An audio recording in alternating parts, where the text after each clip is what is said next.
All right, guys, this is where we left off last time. Again, whenever we left off with this, I pretty much told you that, is there any reason for me to even have to cover this? You've been doing this since like the third week of school in honors chemistry. It's not something that I need to spend a whole lot of time on. The one thing that I did, again, want to point out to you is, as a matter of fact, there's two things on this page. Number one is this. Please make sure you know that any time that you have a formula weight, a molar mass, a molecular weight, anytime it's talking about the mass or the weight of a compound itself, is grams per mole. That's really important whenever you get into some of the stoichiometry in this class. Really important. Now, I want you to think about that for just a second.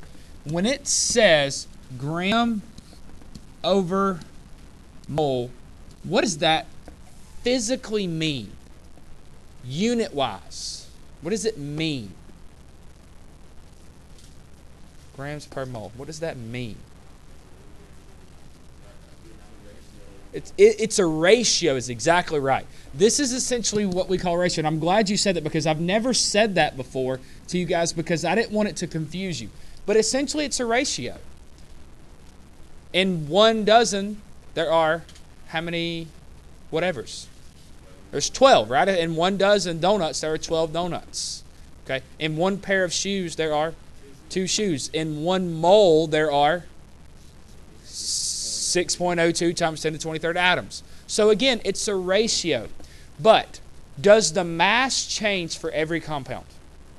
Yes. Every compound's mass changes. Every single one of them. So for this particular compound, which would be what?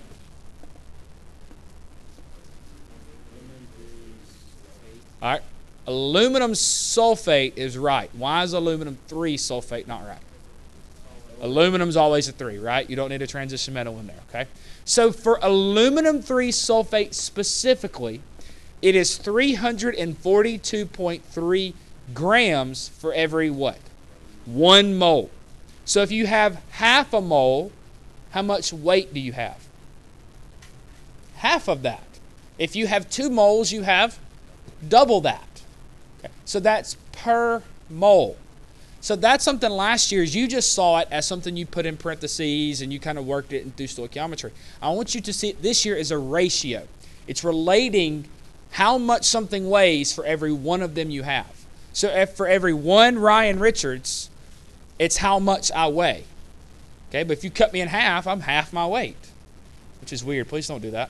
Okay, and the bad news for you, if there were 2 of me, which would be even worse for you guys. No, 2 of me.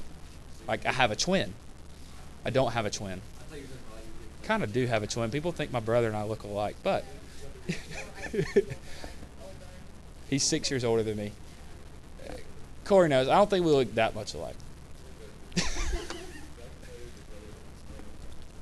We have similar features, but we sound just alike. That's the scary part. All right, so here's what I want you guys to do. Just for this one, I want you guys to figure out the molar mass of that thing. Just for practice, just for fun and giggles. You don't want to do that? Hey, guess what? Does that mean you don't want to get up? No. I already know like whatever's on my calculator. So. But you need to learn how to use this one. Don't you have a smart calculator? Do you have a smart calculator or a dumb one? Not this smart, but it is smart. All right. I really need a new pen.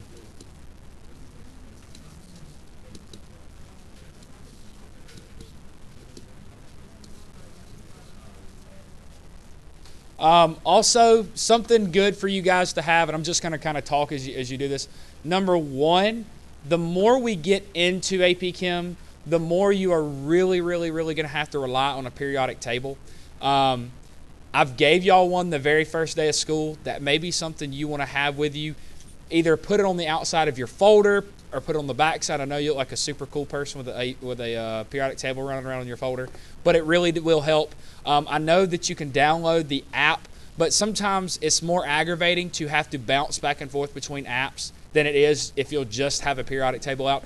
I have them up here. They are lime green. Miss Hicks gave me hers since she is no longer in science. So if you want to borrow one of these, as long as you return it, I don't mind. Please do not lead with it on a daily basis. 2, yep. I need to just put them in a place that y'all can just come in and pick them up. But if you ever want one, they are up here in this little side pocket. Okay, so again, I do not mind if you use them at all. Just please return them.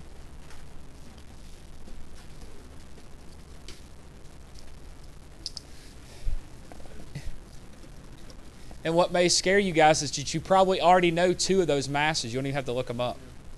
I know you know one of them. Which one definitely do you know? Yeah, right. I don't even know what barium is. I knew it was really high, and I know nitrogen is 14.01. What's barium, 137 something? Thank you. Now, let's be honest for just a second. On the day of the AP Chem test or even chapter test, do you really have to work your masses out like this? Please don't. Just write the mass down. I'm just doing this just to kind of for one last time show you, okay, make sure you know how to do this, okay? If you don't know how to do this, we need to make sure you fix it. What am I going to multiply these masses by? How many there of each atom are present? The subscripts? That a thing. There we go. Now, so how many bariums do we have? If I said there are 2 bariums, would I be right or wrong? Avery, why would I be right? All right, so I got to distribute the 2, right? So I got to go to the O, I got to go to the N, and then I got to go to the BA. No? Right? Wrong? No, that's wrong. Okay? You only distribute to where? The parentheses. Okay? So make sure that if you're doing that, you only go to the parentheses. So I was wrong when I said there were 2. That's really the first time I've ever done that to you guys. Sometimes when you say things that are wrong, I may just continue and continue until someone finally says, whoa, dude, stop. You're doing this wrong. I want you to catch mistakes. I want you to be like, wait a minute, that's not quite right. And there's going to be times where I think I'm right. I'm probably going to be wrong. But we'll fix those too. Okay? But again, barium is going to be 1. Nitrogen is going to be 2. And oxygen is, please don't say 5. Please multiply. That is 6. I'm not kidding. That is probably one of the biggest mistakes. It's a simple, like, you're rushing through it, you're not paying any attention, and you'll write 5 down, or you're plugging a 5. Just because it's one of those things, it's so innate in you to like, oh, that's so simple, I don't need to waste time. It's a math error that you just like, dadgummit, did I really make that mistake? It's something you know how to do without a shadow of a doubt. It's just in your rush, you're not paying attention to what you're doing. All right, so I know that's definitely going to be 137.33. All right, nitrogen 14.02 times 2 is 28.02. 16 times 6. I was about to say, is that 96? That's what I thought, 96.0. And so you should come out with a what mass? 261.35. Now, again, this is chemistry. 261 days till we get out of school. It's actually kind of close, probably. What is it? Very good. Grams per. Again, in this class, units will destroy you. Yes, sir. Good question. Remember, when we're doing significant figures with masses, all masses always go to 2 decimal places. Okay, if you look at the periodic table you have, notice how many decimal places do all those numbers have? Always go, and masses always go to 2 decimal places. Because you're getting it from the periodic table, that's how we'll always work it. Okay. Again, that's something I didn't really say a lot last year, but in this class, it's always 2 decimal places in your masses, forever and always. If it's oxygen, do you really need the additional 0? Yeah, I mean, if you want to put it in there, that's fine. But for most, and the only other one that you won't have, hydrogen is 1.01. Well, that's 2 decimal places. I don't know what I'm talking about. Okay. All right. So you know how to do that. We don't need to do the other one. I'm not going to make you do that. All right. So calculating the number of moles in mass. This is something that I do want you to just do one of them. You don't have to do both of them. Cobalt is a metal that is added to steel to improve its resistance to corrosion. Calculate both the moles and calculate the mass. So here's what I want.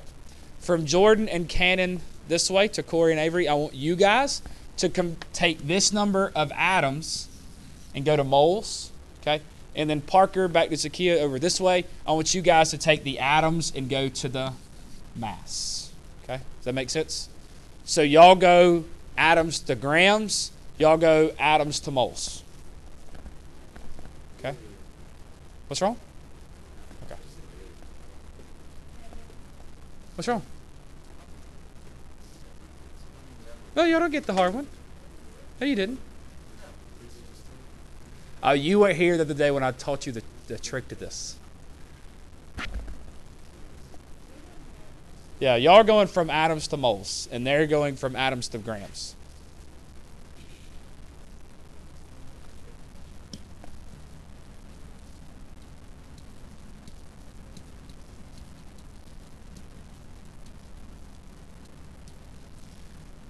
Oh, I'm actually going to throw this at you real quick. Is the number of moles going to be more, equal to, or less than 1? Think for just a second. Why less? Very good. It's 10 to the 20th. So use some logic there. Use some logic. We know that 1 mole has 10 to the 23rd atoms, right? Well, that's less than 23rd. So your moles value should be less than 1. Okay? Just throwing some logic at you. Now, mass, you can't really, mass will be less than the molar mass of cobalt, I'll tell you that.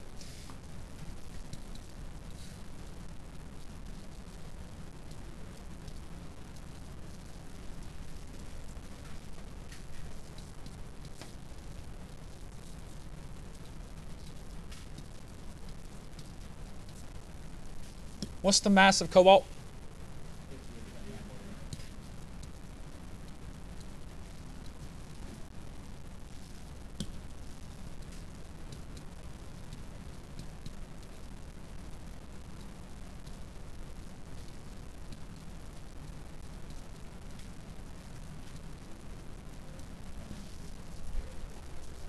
All right, Hannah, do you see the cheat step that I taught them?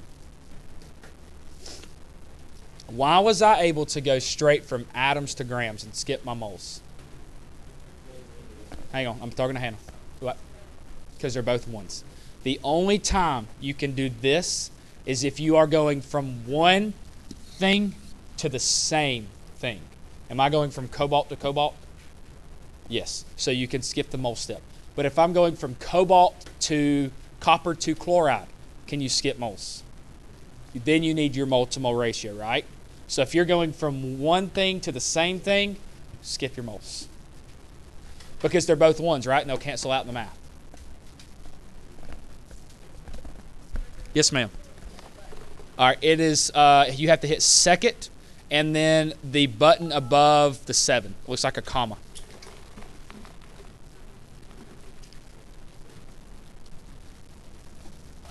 All right, so what was the mass? What'd you get for the mass? Let me ask you something. Is it going to be more or less than 58? It should be less. Why? Because 1 mole equals 6.02 times 10 to the 23rd atoms, right? All right. Also, 1 mole equals how much mass? 58.93. Do you have more or less than 1 mole? Do you have more or less than 6 to the 23rd atoms? So your mass should be less, right? Yes, ma'am. 54.89. Okay, thank you, ma'am.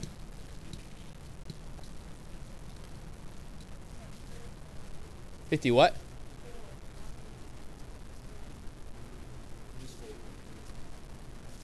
Oh, 4.89. My bad, my apologies. So 4.89. Sorry. Let's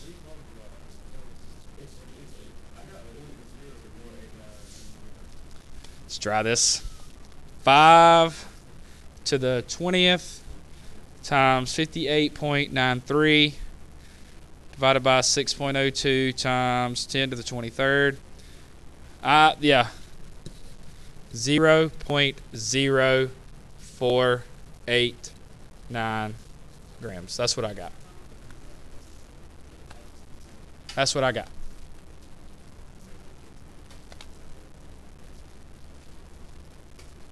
All right, how many moles y'all get? Will we just... Oh, okay, never mind. Go ahead. I was thinking we said... Go ahead.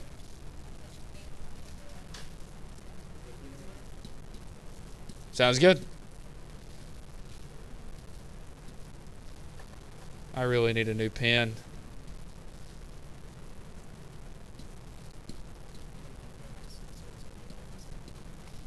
Okay. All right, 8.31 times 10 to the negative fourth. We're going to go with that. Again, very simple. Stuff that you've done, stuff that you really don't need any help in doing. Okay. Sig figs. Do I need to waste time on sig figs? Nope, we're good there. Again, this is something, I do want to show you this because there is a difference in phraseology. Again, phraseology. But when it comes down to it, they mean essentially the same thing. What is molar mass versus molecular weight versus formula weight? What is the difference in those things? And this slide is actually a little bit out of place, but it's okay. All right, so the molar mass, it encompasses all bonds, and the key for molar mass is going to be that it is of 1 mole. Okay? 1 mole. So what is your unit for molar mass? Grams per mole. Okay? And again, you'll see all 3 of these things. All right, so what is molecular weight? Molecular weight is for covalent bonds. How could you figure that out? Molecule is a covalent bond. So why do they have these 3 names? Again, it's all about phraseology. It's not going to change anything in terms of your math or your units or how you use it. It's just specifics of what they're referring to. So again, molecular is covalent. The sum of all the atomic weights of all the atoms in the formula. Is that not exactly how you add it up? If I give you something like glucose, C6H12O6, the sum of all of the atomic weights, well, you just add them all up, multiply. That's it, okay? And then formula weight refers to the ionic bond. Now, why do they have differences? Again, it doesn't really matter. That's all it is, okay? This is just something I put in. If we ever use the book Zoomdall, everything we'll see is molar mass. However, you could end up seeing molecular weight or formula weight. All right, last year. This has always bothered some students for some weird, strange reason, and it's always bothered me as well. And people always did it differently. And I'm going to tell you today is, guess what? The good news is you can still do it any way you want. There is not a right or wrong in terms of gaining or losing points difference. There is a difference, but it doesn't matter in terms of how you write it. Is it +1 or 1 plus? Okay, if y'all ever noticed that, or which one do y'all do? And again, how many of you, let me ask, how many of you do +1? How many of you do 1 plus? See, there's a difference. It doesn't matter. That's the great news. In terms of if I'm going to count it right, if I'm going to count it wrong, there is an actual technical difference, and this is the difference. If it is the sign and then the number, it is the oxidation state. Now, what do we know the oxidation state is? What is the oxidation state? The number of electrons that are, quote, shared.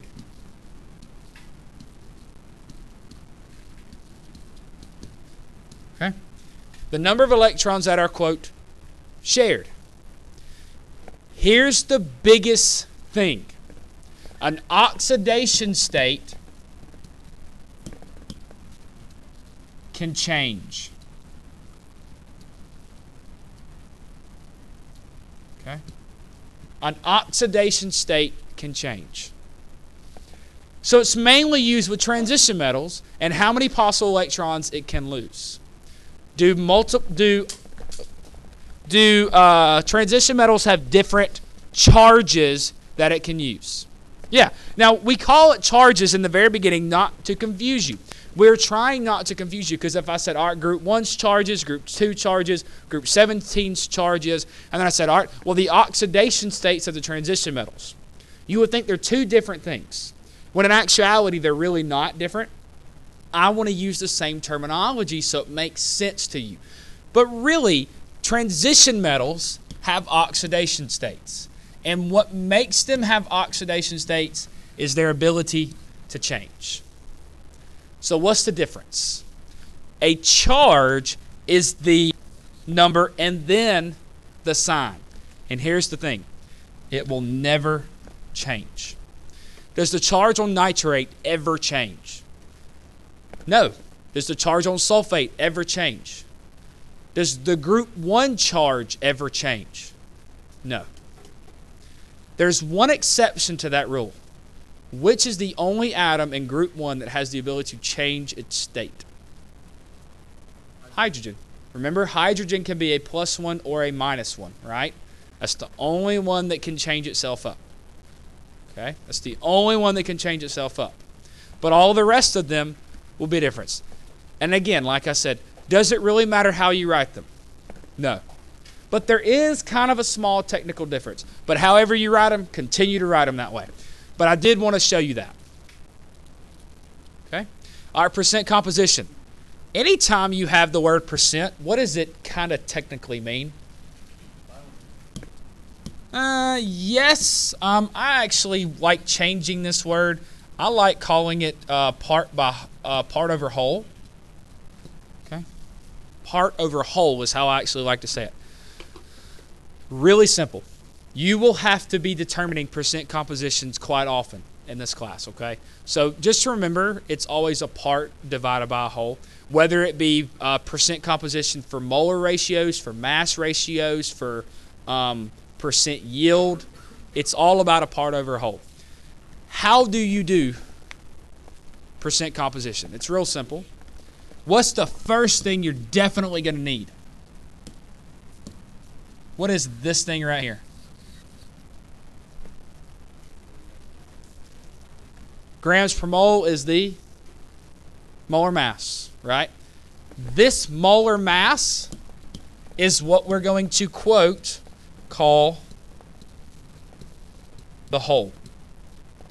Do you agree that's the total amount that thing weighs? Okay. Where are the parts? How many parts does this one have? 3. Could it have up to 12? Sure. Depends on how big that molecule is. Depends on how many elements are present. So you take each part, divide it by the whole. Why is this important? Because that turns it into a number that we can represent. If you don't multiply this number by 100, these numbers won't be whole numbers. What will they be? Decimals. Real quick, do you really need to use a calculator to do that? How do you do it? Move the decimal how many places? 2 places to the... Move it to the right. Because when you do it, it's going to come out to be 0.158. So move it 2 places to the right. Again, that cuts down on calculator time. So again, just move it 2 places to the right and you're done. Finally, and I always like to show this, on the day of the exam, you're probably not going to have time to do this unless you can go back and do it. But add it up to double check. Now, my students know this, but if you haven't had me, does it have to be precisely 100%? What's okay? Plus or minus 1. So it can either be 99 or 101. Why is 99 or 101 okay? Are you rounding quite a bit here? Yes. Rounding can alter your 100%. So as long as you're at 99 or you're at 101, you're perfectly fine. That accounts for rounding errors because you can't make it perfect. You can't make it perfect. Okay? That's percent composition. We did barium nitrate earlier, right? Okay.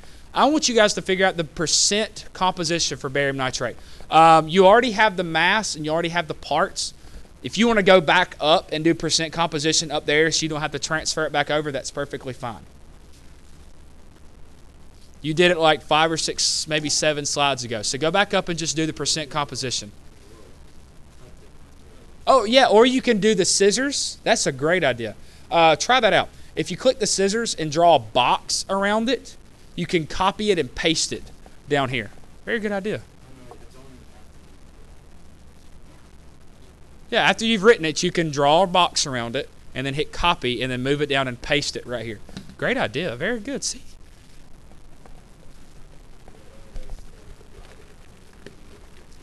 Yeah.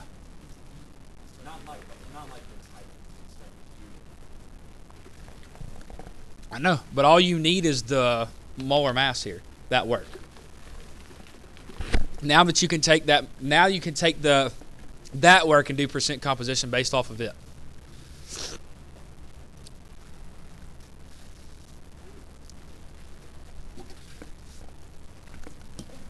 God bless you. What was the molar mass again? 261.35. What was the total mass of barium?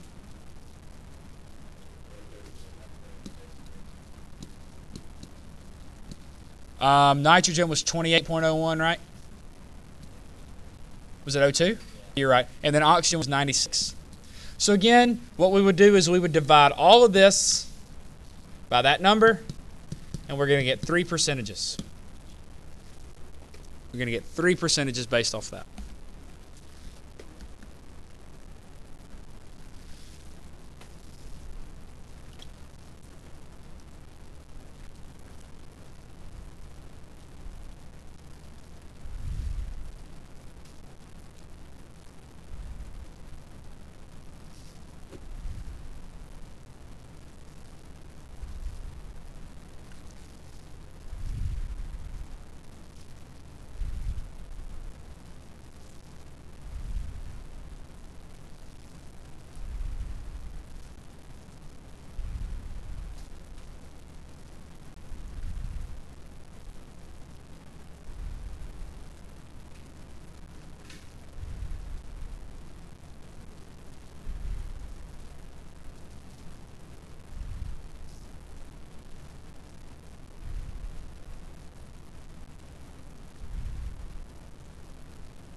Okay. All right. So what percentage did you get for barium? 50 what? All right. What about nitrogen? 11%. And finally, oxygen? 24 or 7? 37. Now, I can tell simply by looking at this that that's 101%. Are you okay? Perfectly fine. Again, as long as you are in with that plus or minus 1 percentage point, you're fine. All right, so let's move on from there. All right, rank the order from the greatest mass percent carbon to the least. We're going to skip that.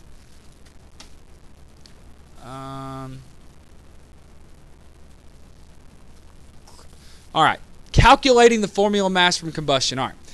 I do want to work this one out for you because this one it can be a little challenging. So here's the deal. We want to determine the percent by mass for a compound composed that contains only carbon, hydrogen, and oxygen. You with me? It says there's supposed to be a decimal point. It's a 0.6349 sample of the unknown is produced. Okay? And then it tells you that there is 1.360 grams of carbon dioxide and 0.28 grams of water produced. So here's the issue. We're going to have to figure out how we can get carbon, how we can get oxygen, and how we can get hydrogen out of all of that. So let's think for just a second.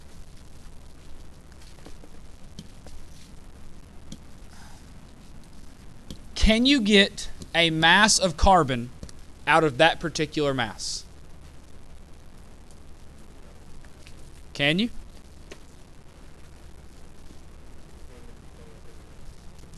Can you get a mass of hydrogen out of that? Well, where's the issue come in? How do we find the mass of oxygen? Okay.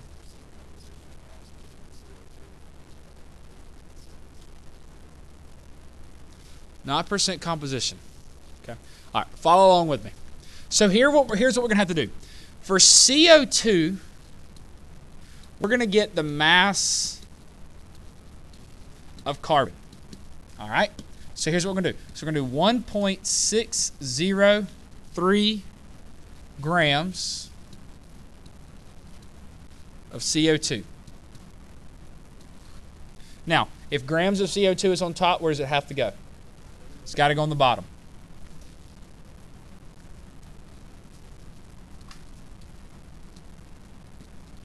Now, I want carbon. Are you with me? I want carbon. Is CO2 and carbon the same thing? No. What's the only way I can compare two things? Mole to mole. Do I have a balanced equation? However, there is something called an atom to molecule ratio. Follow with me, okay? First of all, does anybody know the molar mass of carbon dioxide by chance? Off your head? 44.01. Right? Do you agree that I need a mole next, right? Yes? Okay. So 1 mole CO2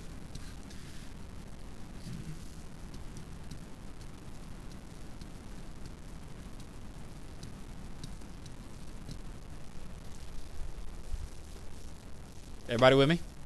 So I'm at a mole to mole step.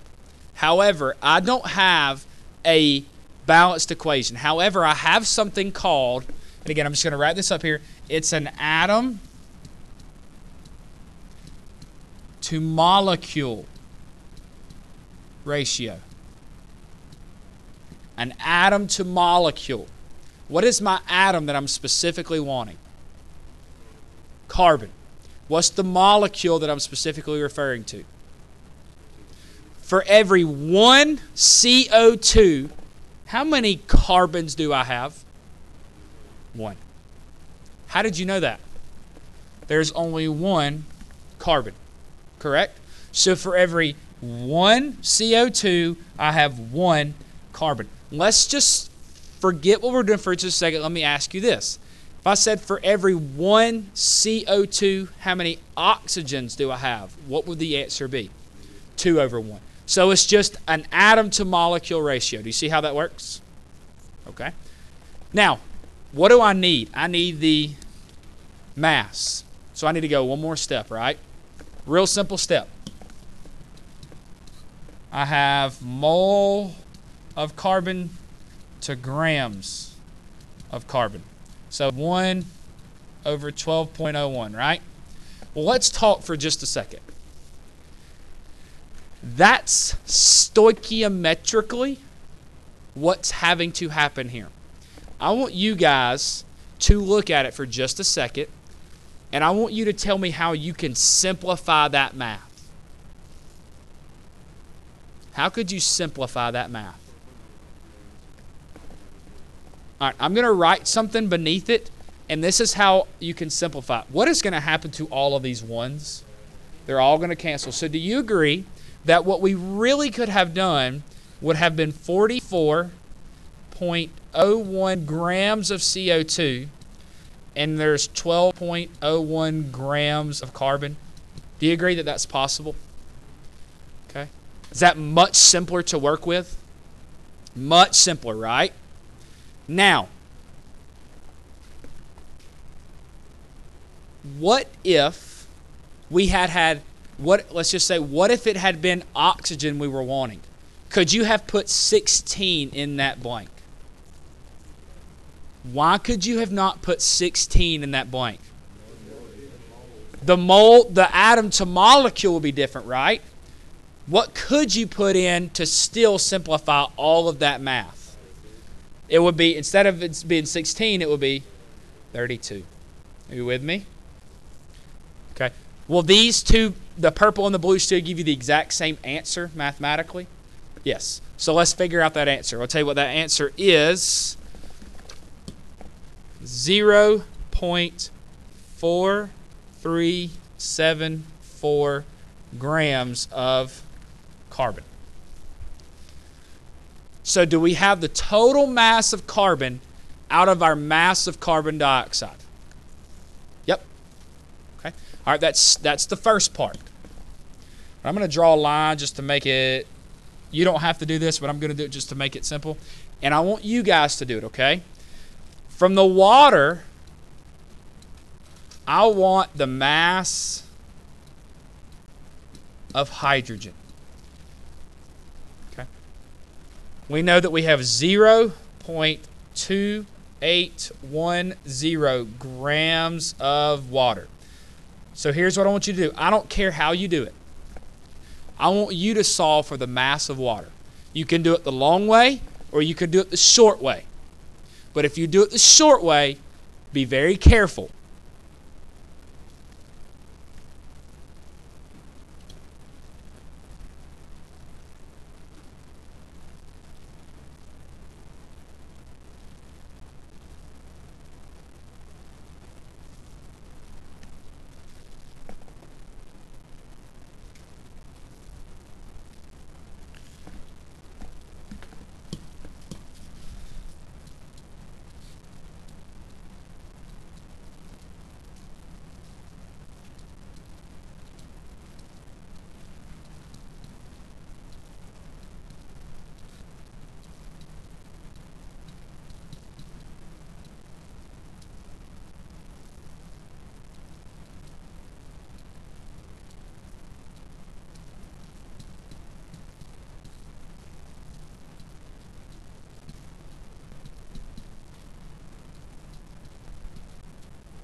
Once you have it complete, I have both versions up there.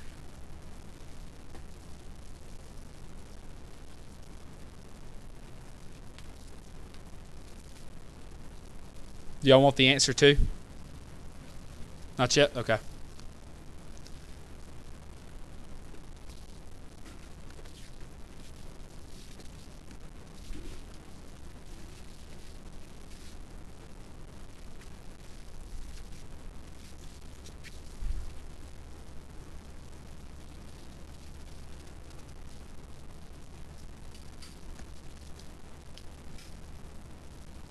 How many of you did the long version, just out of curiosity? Okay. How many of you did the short version? If you did the short version, did you make sure that you had 2.02 for the grams of hydrogen? Why is that very important? There are two hydrogens. Here's why I want to show you both. The top, mathematically and stoichiometrically, is perfect. It's correct. It's exact. The bottom is the cheat method. It's the shortcut. But do you see where you could possibly make a mistake? It's very simple to put what up top instead of 2.02? 1.01. That's very easy to make that mistake if you're not paying attention to the ratios. It's very easy. So that's why I wanted to show you both of them. All right, so now we know. Now we can do our answer, and the answer should have been 0.03150 grams of hydrogen. Is that what everybody got? All right. Now, you're going to need a little bit more space. I don't know how you guys, you may want to add a page or something. So here's the deal. We have told you that this particular compound is made up of carbon, it's made up of hydrogen, and it's also made up of oxygen. And then they tell you that the whole thing, like if I were to pour it in your hand, weighs 0.6349 grams. What is the only missing value that we have? We don't have oxygen. How can we find oxygen from what we have? Okay. Do you agree that the value that I've given you right here is the total? How many pieces are there to this total? How many pieces of the total do you have? Well, how do you find the missing piece? Subtract. That's exactly right. That's exactly right. All right, so here's what we have. I'm just going to change screens so we have the total, and it equals 0.6349. Carbon was equal to 0.4374, and hydrogen was equal to 0.03150, and we're going to subtract all of that from that. And that's going to give us which value? Oxygen. That's going to give us oxygen. Have I got an answer?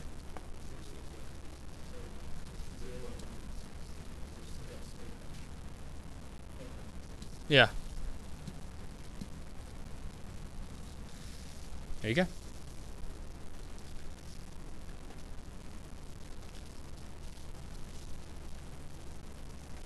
So far has the math been pretty simple. It really has. It's nothing new. It's just a new way of looking at the same old thing. Nothing's new. It's just a different way of looking at the same old thing. Now let's go back to the question, the original question they were asking us. Determine the percent by mass. What do we know percent stands for? It's part over what? All right, so part over whole. How many parts are there to this thing? 3. Do we have the amount for each part? Yep. Do you agree that these 3 things are each part? Do you have the whole? How do you find the percent? Divide part by whole and times 100. So now you can find the percentage of each one. So the way you could do it is you could take all 3 of those and divide it by the whole.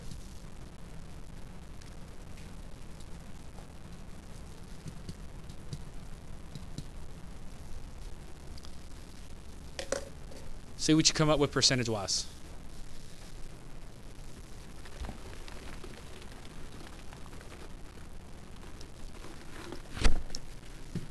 See what you can come up with percentage-wise.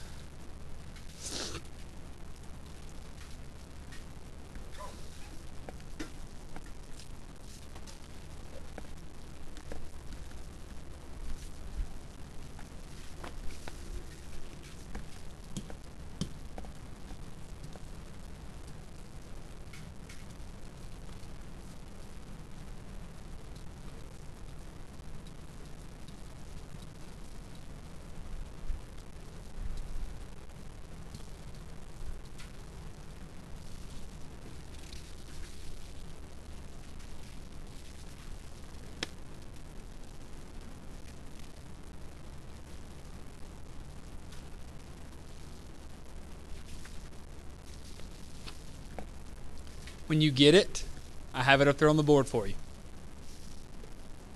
So if you want to do your answers, don't look up there.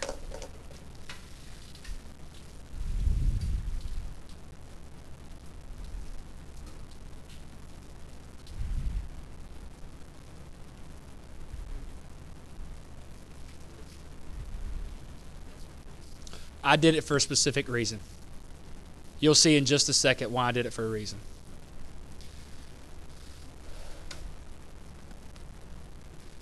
If you want to go with sig figs, technically I should have another decimal place right there, but I did it to 1 decimal place for a reason. Or excuse me, 3 sig figs for a reason.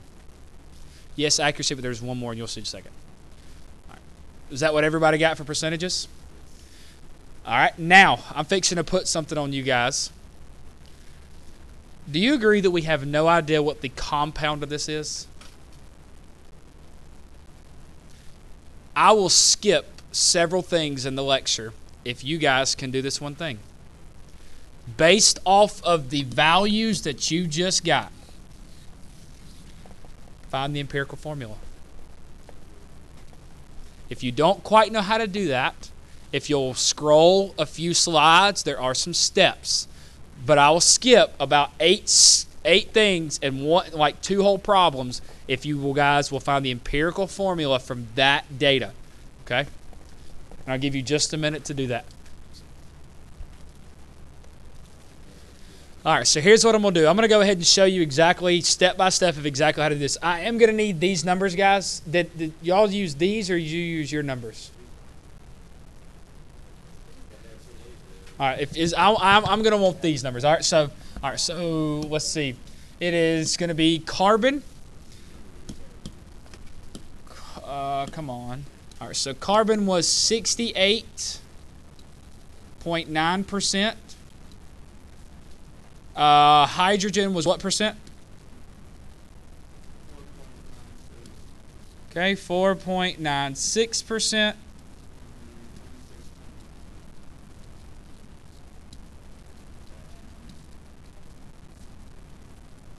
That's oxygen.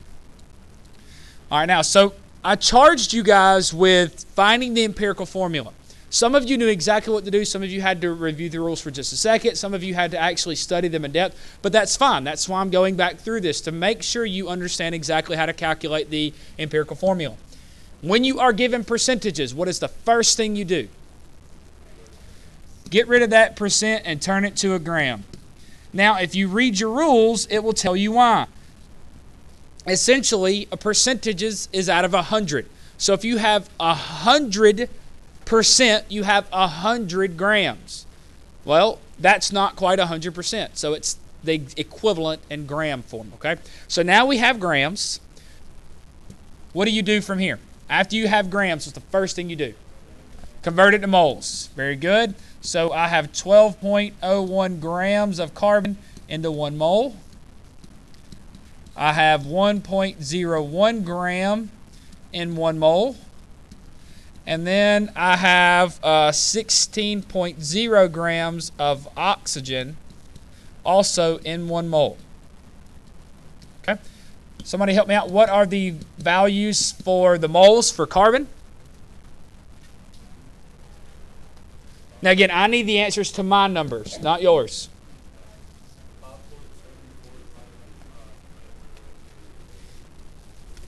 Let me just do it.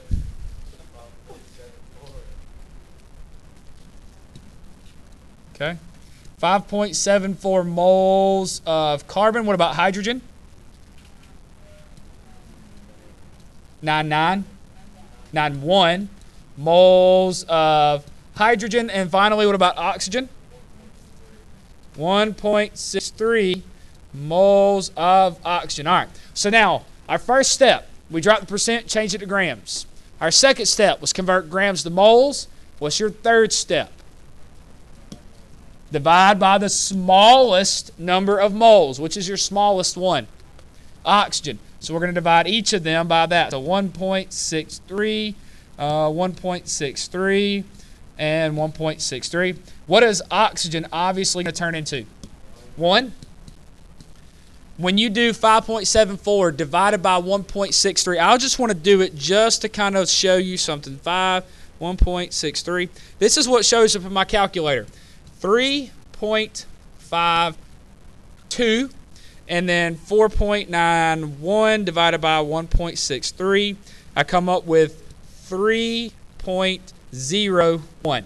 Now, those of you that knew what to do from this point, awesome. Proud of you. Those that you need to check your rules, that's okay. You're going to learn. Those of you that didn't, we need to work on this. So let me ask you something. Again, don't blurt this out loud. It's a question. It's hypothetical. Let me finish. Is it C4, don't say this out loud, H, 3, and O? Is that your correct answer? Why is that wrong? Because you have a 5. Remember, we have to make sure of something. We have that 1-9 rule. The first digit to the right of the decimal must be a 1 or it must be a 9. Are you okay with hydrogen and oxygen? Yeah, you're fine there. Carbon gives us an issue. So what do you do? What do you do, Josh? What do you do? Multiply by 2. Now let me ask you this. Do you just multiply the one that's not a 1 or a 9 by 2? What do?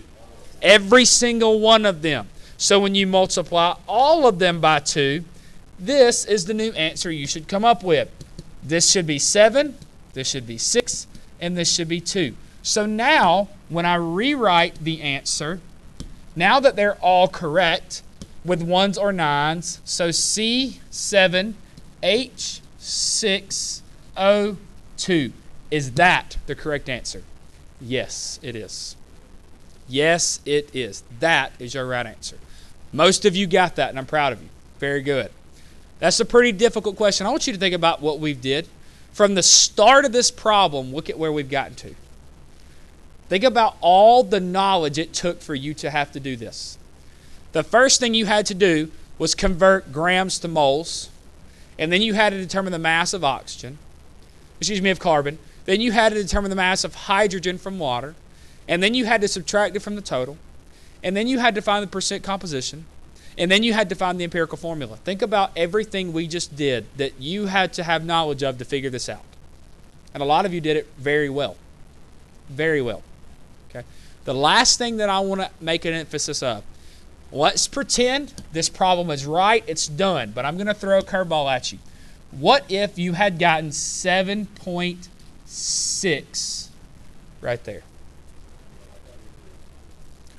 Which, you're right, and you have to multiply it by 3. Let's just say that this was 6.1 and that was 2.9. Again, I'm just making this up. So only one of them is not your 1-9 rule, right? You have to multiply it by 3. But what do you multiply by 3? The first one, the original one. That's very important that you grasp it. You have to multiply this one by 3. If you multiply the other values, the 7.6, 6.1, and 2.9 by 3, that's wrong. It's going to way change your answer. You have to come back to your original number. Very important that you do that. Okay, it's the last thing I want to talk about that. Okay, so we can skip several slides. If you want to read through these, that's fine. I'm going to skip them. There's this I do want to stop at. Okay. What if they give you they want you to find the empirical formula for lab data? We're going to see one like this in just a second. We are going to do 2 more empirical formula problems because you've never seen them like this, and there's a high probability you will. So I want to show you them. And then combustion, and I want to read this one. This is exactly what we just did a second ago. Exactly what we just did. Determine the mass of carbon in CO2. Did we do that? Determine the mass of water in H2O. Did we do that? To get the mass of oxygen, what do? Subtract it from the total. Did we not do that? It's exactly what we just did. And then follow the same procedure. So we've already done this. You've already done it. Okay? But the other one that I want to do is I want to do the one with lab data. And this is it right here. Okay? An oxide of tungsten. If I were to ask you the formula for that, do you agree that it may look something like this? WaOB.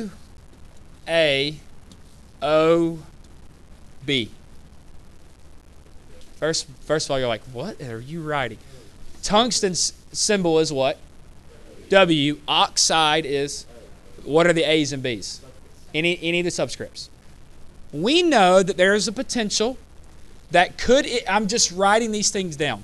Could it possibly be W2O? If that's the case, what's the charge of tungsten? 1. What if it's just, whoa, it's 2. What if it's W2O3? Tungsten is a, so there's many combinations it could possibly be. I'll tell you this.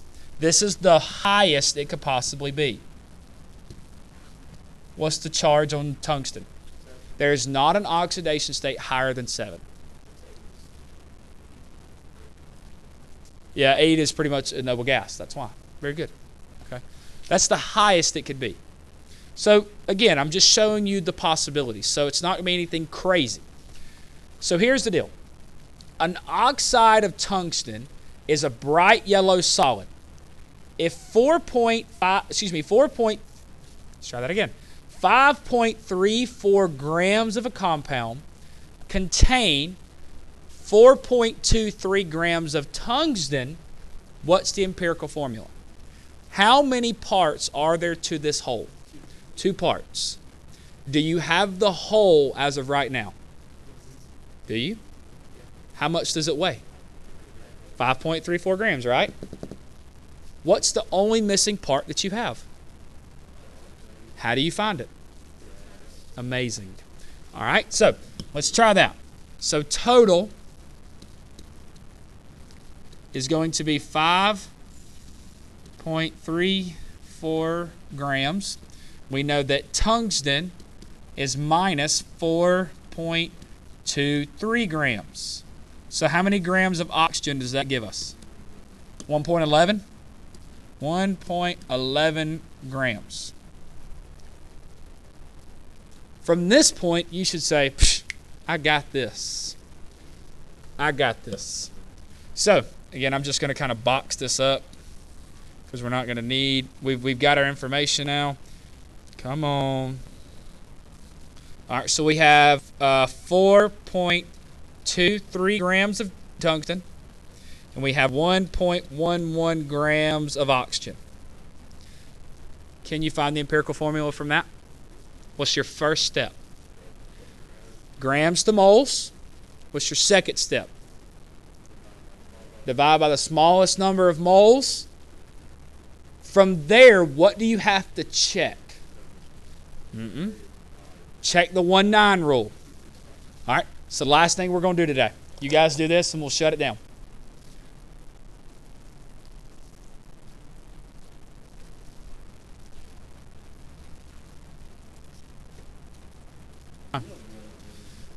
All right, so hopefully this is the answer that you got. Again, we've already determined the masses of each element. We divided by the grams. We got our number of moles. We divided by our number of moles. And then this thing came up. And that's kind of a weird formula because you're thinking, well, where did the 2 from oxygen go? And then how all of a sudden is it replaced with the 3? So my question was to you, for this particular formula to be correct, what had to be the charge of tungsten? Very good. Plus 6 or 6 plus. However, so it's going to be plus 6. Okay. Pretty simple stuff, right? Good deal. All right. Y'all have a fantastic day.